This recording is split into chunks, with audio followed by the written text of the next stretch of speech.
Barbadians wait to see who will form the next government. That's our top story in Caribbean Newsline for Thursday, May 24. From the CMC News Center in Bridgetown, I'm Nicole Best. Good evening. After an election day that featured complaints from residents who say they were not on the voters list and long waits at polling stations, Barbadians begin their wait for results. Voters were out in their numbers when the polls opened at 6 a.m. But soon after, there were reports of people, mostly non-nationals, being turned away when their names were not found on the register. The issue led to an emergency court session before the island's Chief Justice. Counting of the ballots is scheduled to begin around 8 p.m., 2 hours after polling stations closed. It is expected to continue into the night, and early Friday morning, Barbadians will have an idea as to which political party will form the next government. CMC's Peter Richards was on the ground during the day and files this report. While there were 7 political parties contesting the election, it is nonetheless a straight fight between the incumbent Democratic Labour Party, the DLP, and the main opposition Barbados Labour Party, the BLP. DLP leader and Prime Minister Frendel Stewart, who cast his ballot at a school in the community of St. Philip, remains optimistic of his party's chances of securing a third consecutive term in office. Yeah, well, as I said, the contest between the two major parties has been a very hot one. And, this election was being looked forward to for some time. I think there is heightened expectation on both sides of the political divide. I certainly have, in every speech I made during the campaign, emphasized the importance of not staying home. And therefore, if there have been long lines and people have been turning out to vote, that is a welcome sign. It shows that our democracy is in good nick. But Mia Motley, who is seeking to become the first woman to head a government in this country, is buoyed by the huge turnout of voters. She told reporters after casting her ballot in the St. Michael Northeast constituency that the voters had heeded the call of the party to turn out in their numbers and to determine the future direction of the country. We remain ever confident now that if Barbadians vote literally according to what is best for Barbados, then we should emerge victorious. Many people took advantage of the 12-hour period to cast their ballots, and in some instances, there had been long lines even before the polling stations opened. But one of the contentious issues in this election has been the move by Commonwealth nationals resident here for several years to be included on the voters' list. And on Thursday, the matter was again taken to the courts after the foreign nationals as well as Barbadians found out that they were not even on the list or that their names had been removed. The matter is being heard by Chief Justice Sir Marston Gibson. Peter Richards, CMC News, Bridgetown, Barbados. Well, we can tell you now that Chief Justice Sir Marston Gibson ruled that approximately 20 people, nationals and non-nationals, be allowed to vote before the polls were closed. The decision followed the 6.5-hour emergency court hearing during which those who had been turned away at the poll stations gave testimony that they had been resident in the island for the requisite 3 years. At the end of the hearing, the Chief Justice ordered Chief Electoral Officer Angela Taylor to issue an addendum to allow for the parties to vote. Queen's Counsel Elliot Motley, the father of BLP leader Mia Motley, represented the voters.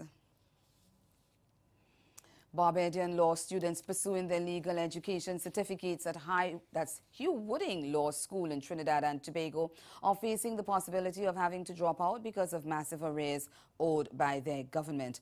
The law school on Wednesday morning advised the students in an email from the Office of the Registrar that the government of Barbados owed arrears dating back to more than a year. It said that unless a dent is made in that debt by the start of the new school year in September, the students will have to meet the full economic costs themselves. Barbadian nationals who are new students would be required to pay $97,546 TT dollars plus compulsory fees of $820. Those who are returning students would have to pay $94,704 TT dollars plus $570 in compulsory fees. Barbadian law students are required to complete a 2-year legal certificate at either the Hugh Wooding Law School or the Norman Manley Law School in Jamaica after completing the Bachelor of Law at the Cayville campus of the University of the West Indies. Cayman Islands Premier Alden McLaughlin says there will be no cooperating with the United Kingdom when it comes to creating public beneficial ownership registries. On Wednesday, the UK Sanctions and Anti-Money Laundering Bill was granted royal assent, making it law. And this means that all 14 British overseas territories will now have to create public beneficial ownership registries by the end of 2020. But Premier McLaughlin maintains that the Cayman Islands will not be cooperating with the UK on the issue. He says he will be taking constitutional changes to the UK to protect Cayman's power to legislate for itself. Those include changes to Sections 125 of the Constitution, which reserves the Queen's power to legislate for Cayman for peace, order and good government in the Cayman Islands. McLaughlin said he wants that either removed, as is the case with the Bermuda Constitution, or clarified to apply to matters involving the most serious circumstances, such as a fundamental breakdown in public order or endemic corruption in the government. No, absolutely not. We take the position that the actions would be unlawful, and we're not going to participate in that.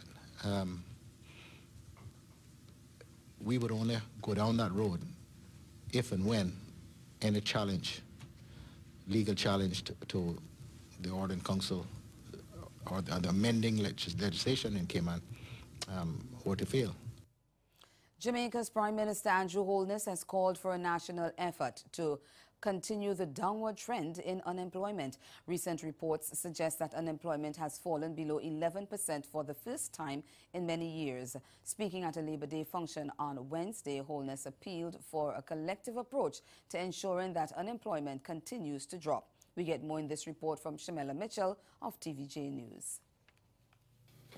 Earlier this year, the Statistical Institute of Jamaica, Statin, reported that the country's unemployment rate has fallen below 11% in October 2017, returning to levels recorded nearly 10 years ago.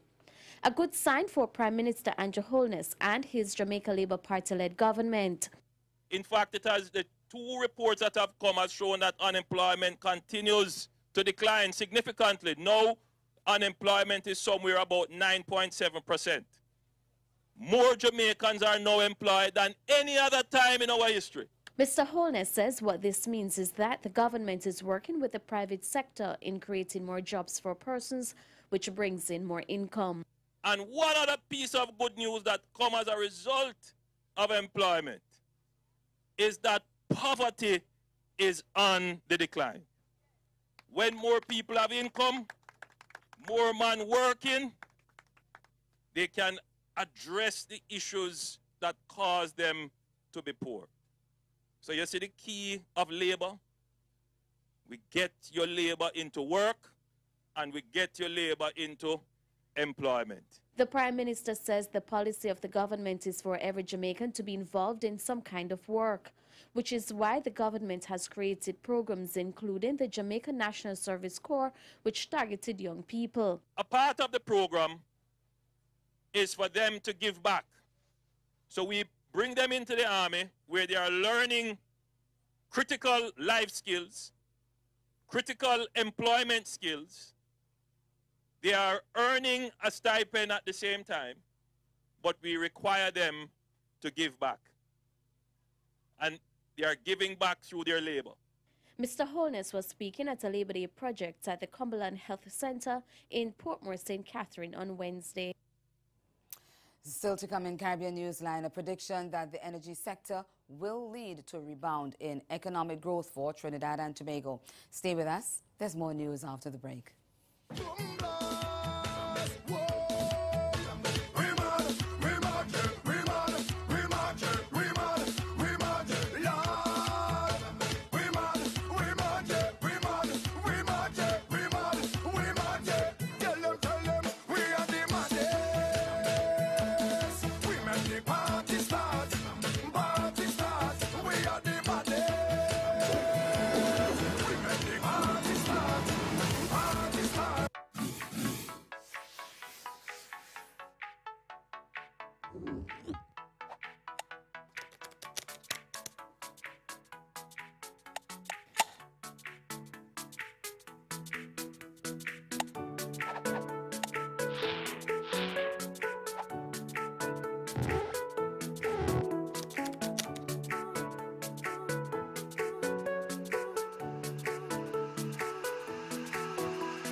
Moody's Investment Services is projecting an energy sector-led rebound in growth for Trinidad and Tobago following a mid-year review.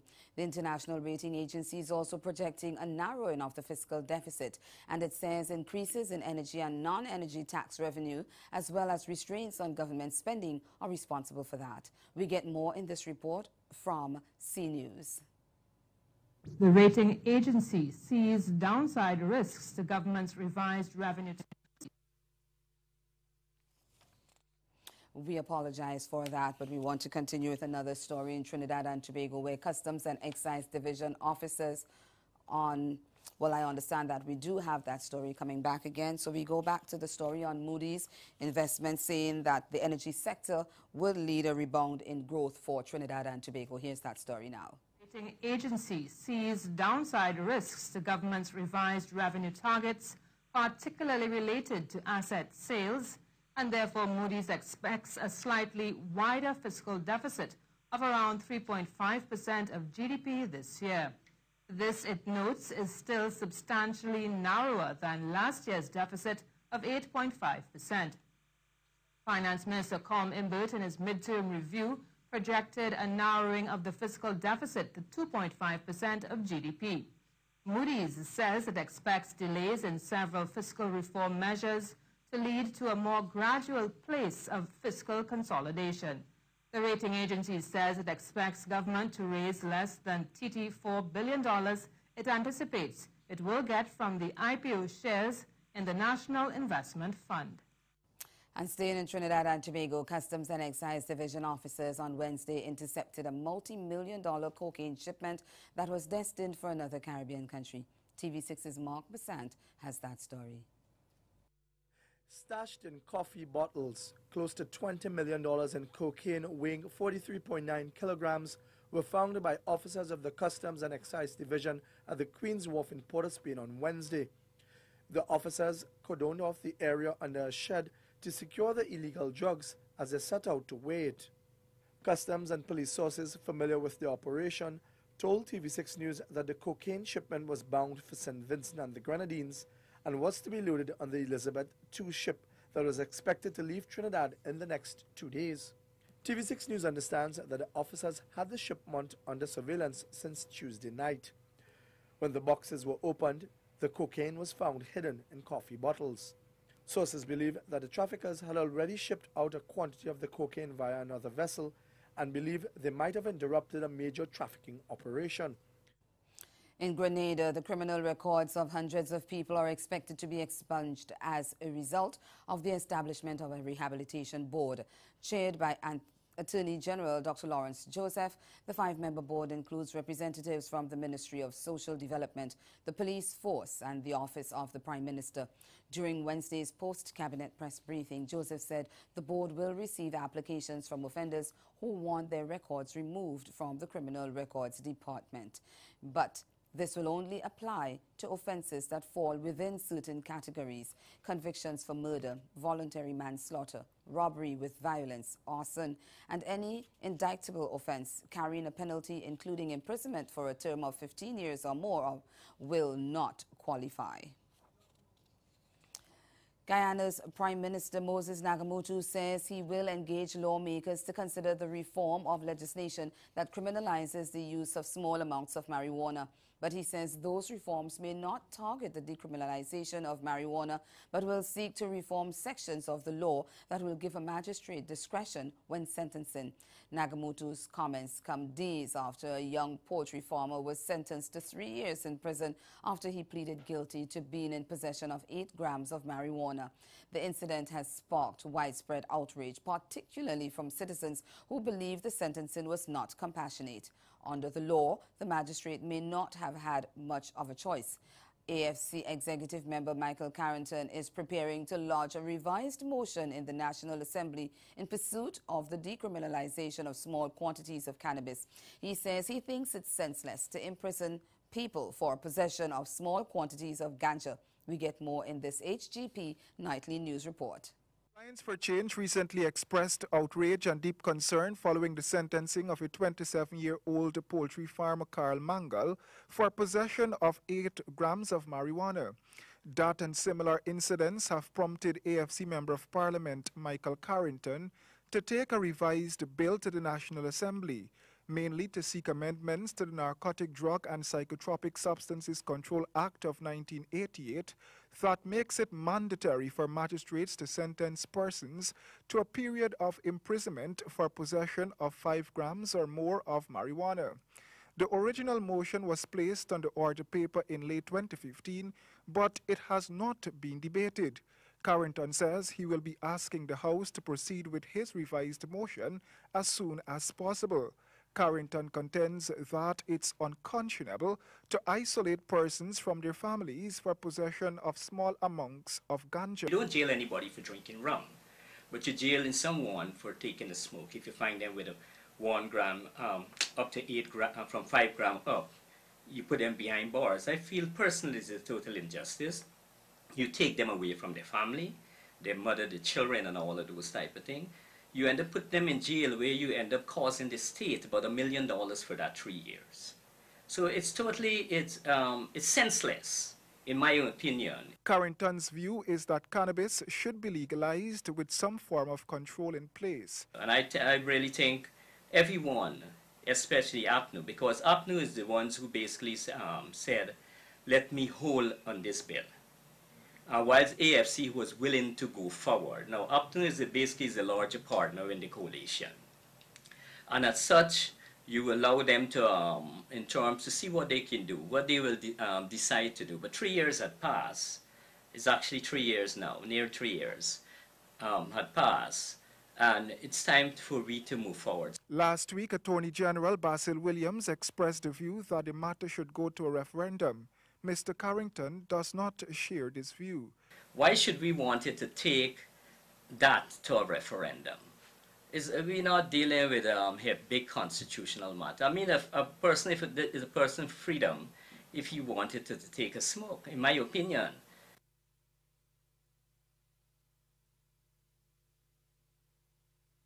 National backlash against Nicolas Maduro's re-election as president. Maduro accused charge d'affaires Todd Robinson of conspiring against his socialist government. The election on Sunday was marred by an opposition boycott and allegations of fraud, which led the U.S. to tighten sanctions. American President Donald Trump signed an executive order to limit the Venezuelan government's ability to sell off state assets. The U.S. has not had a serving ambassador in Venezuela for 8 years, and Robinson was its most senior representative. And still ahead in Newsline Sport, West Indies name a 13-man squad for the upcoming Test series against Sri Lanka. Stay with us. Sport is next.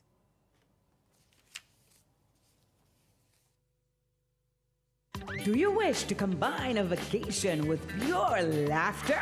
Then St. Martin is the place to be on June 22nd and 23rd for the 14th annual edition of its comedy festival, Laugh Till Belly Burst, with comedians from all over the world.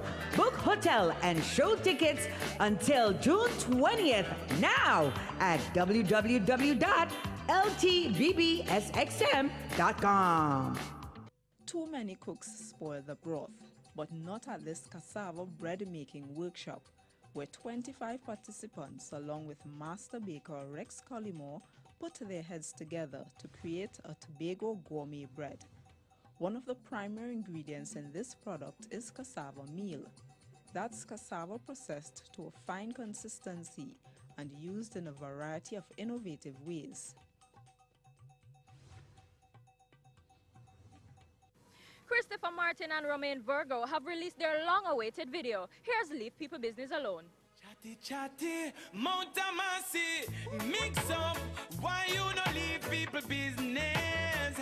I said, below people business, good God, I tell you about. Now, see near gap, nose in nearby your place, one fix up, why you no allow people business? Leave people business alone. Leave people business alone.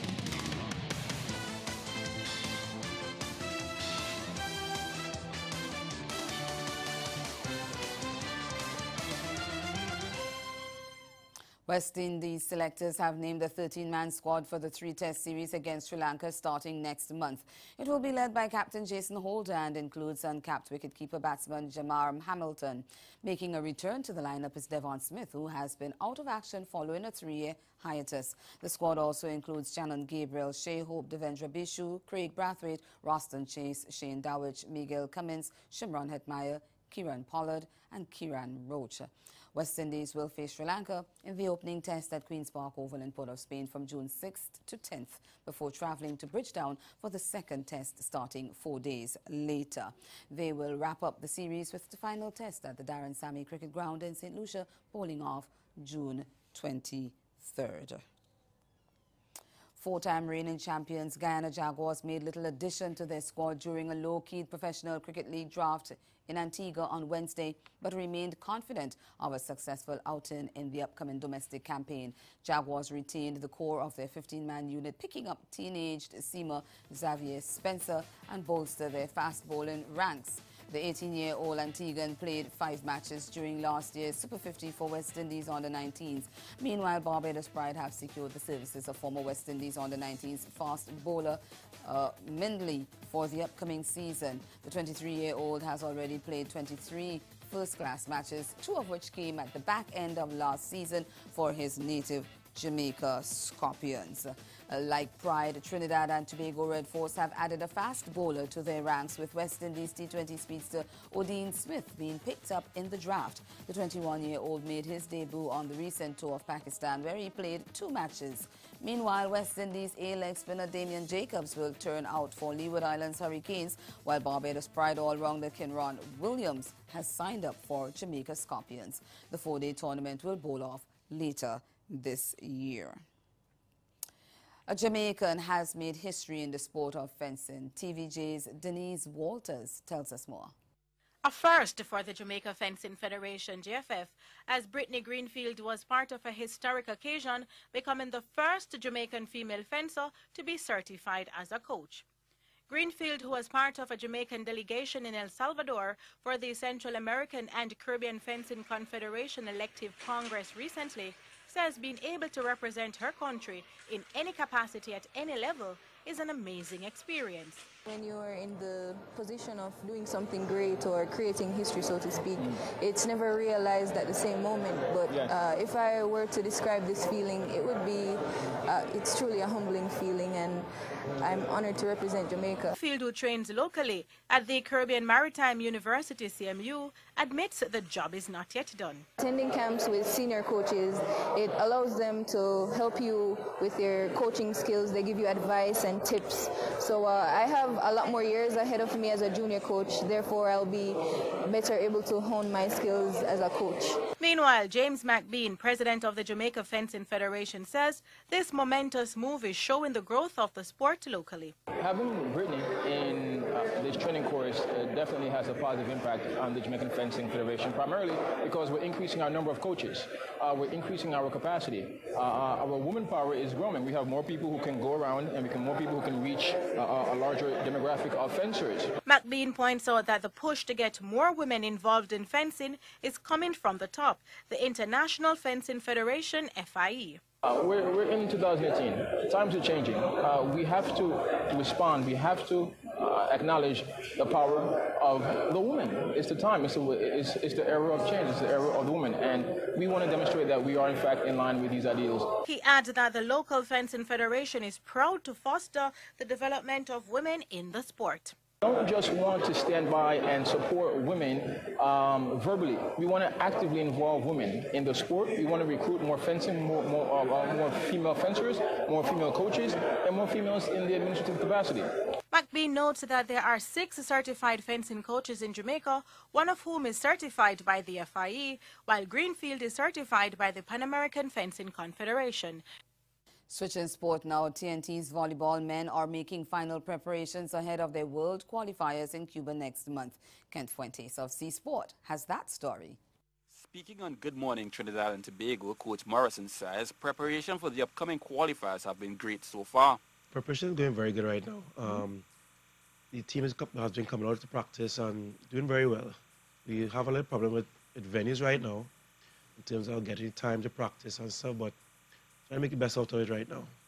He says they still have some work to be done. Right now, we're trying to fix the cohesion and the majority of blocking and defense. For the major tournaments, we need to get a good, strong blocking team because we hire players at the international level. So yeah, main focus right now. Good. And just playing more games and getting that consistency. National player Kwesi Daniel, who has been in the sport since 2008, says it has done a lot for him despite some of its challenges. Actually, volleyball would have been my first opportunity to leave the country, to explore different parts of the world for the most part. So it has definitely been an excellent journey thus far. Balancing for school, work, of course, time off, sometimes with regards to time to train, time off for tournaments. It's sometimes somewhat of a challenge because, I mean, volleyball wasn't, well, of late, it's beginning to get a bit more popular. But back probably a few years ago, it was like volleyball. So it's been a bit of a challenge with regards to that. But for the most part, gradually, it's getting better. Coach Morrison credits the popularity of the sport now down to the success of our women's team, which they are now trying to match. I all respect, because a woman success over the years, it has been giving us the extra help also coming forward. Because they have been doing very well at the international level, and we have also been following their footsteps and trying to be on par with them. And that's the sport. Stay with us. We'll be right back.